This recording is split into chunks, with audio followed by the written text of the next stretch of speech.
The only defense left to evolutionists against all these scientific facts is just one thing: propaganda.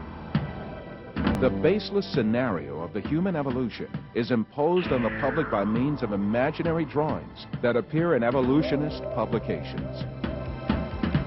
In these drawings, creatures with hairy bodies and simian features are decked out with overtones of human-like motifs. The given impression is that these half-man, half-ape transitional forms did live once. From time to time, drawings that present snapshots from the social life of these creatures are made.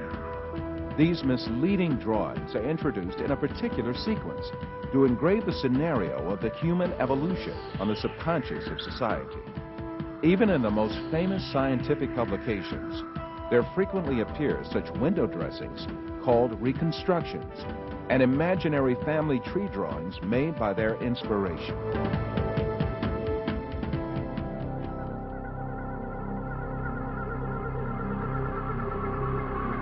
The imaginative power of evolutionists is not limited to fictional drawings and models.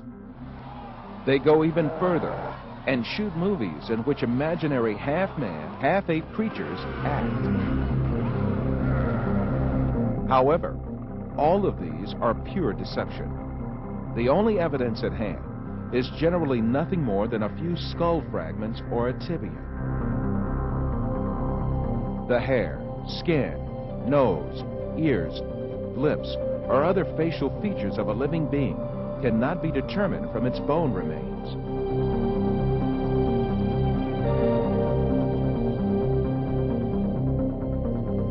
Evolutionists shape these soft tissues, which leave no trace in the fossil, to suit the purposes of their theory, and produce imaginary reconstructions in their workshops.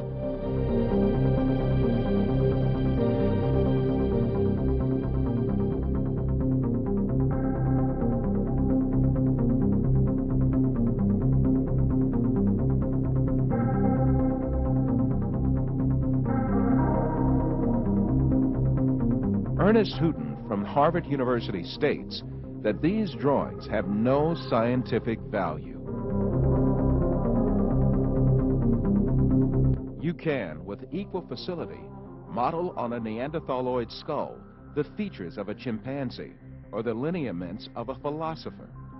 These alleged restorations of ancient types of man have very little, if any, scientific value and are likely only to mislead the public.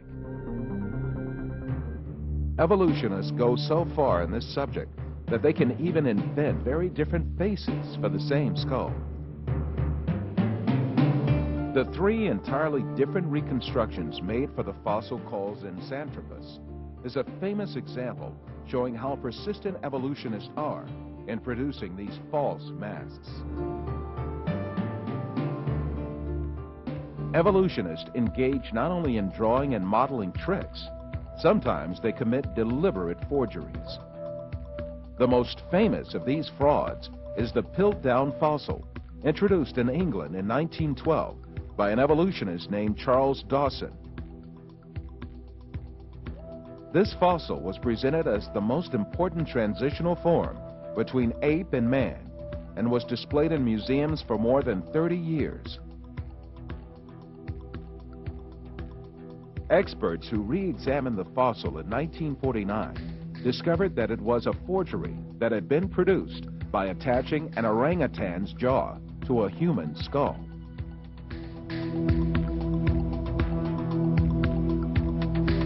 Another intermediate transitional form fabricated by evolutionists was the Nebraska man. This was cooked up in 1922 on the basis of a single fossil tooth.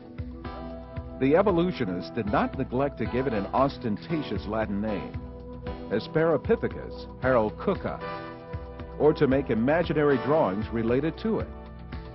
It was soon revealed that the tooth that had been the source of inspiration for Nebraska man, in fact, belonged to a wild pig.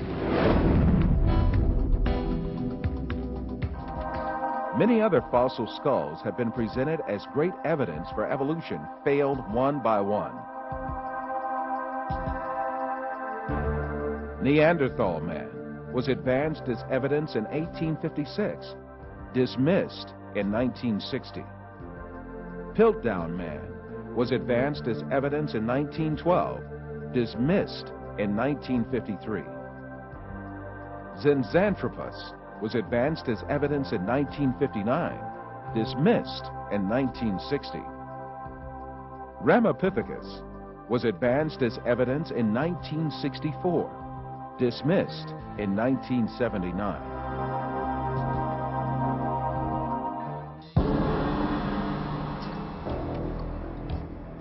Despite all these facts, these skulls are still presented to the public through the media and in some evolutionist textbooks as if they were scientific facts.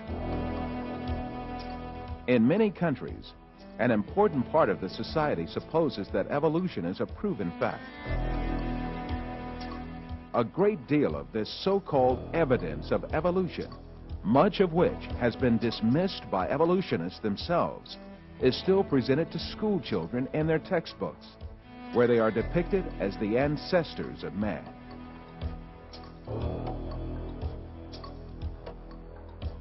In fact, the truth that the evolutionists try so hard to deny and conceal is there for all to see. Species appeared all of a sudden and perfectly on the earth. That is, they were created. The divine creator, ruling over the whole of nature, created all kinds with their unique and perfect traits. That divine creator is Allah, the one and only God. He is the Lord of the heavens, the earth, and all that is between them.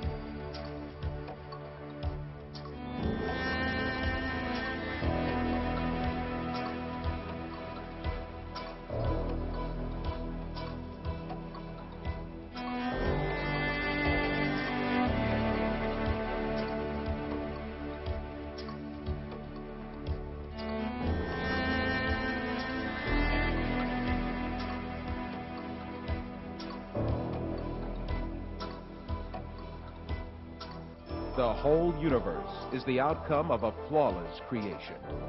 The exalted wisdom, power, and knowledge of the Creator shows itself in everything He has created.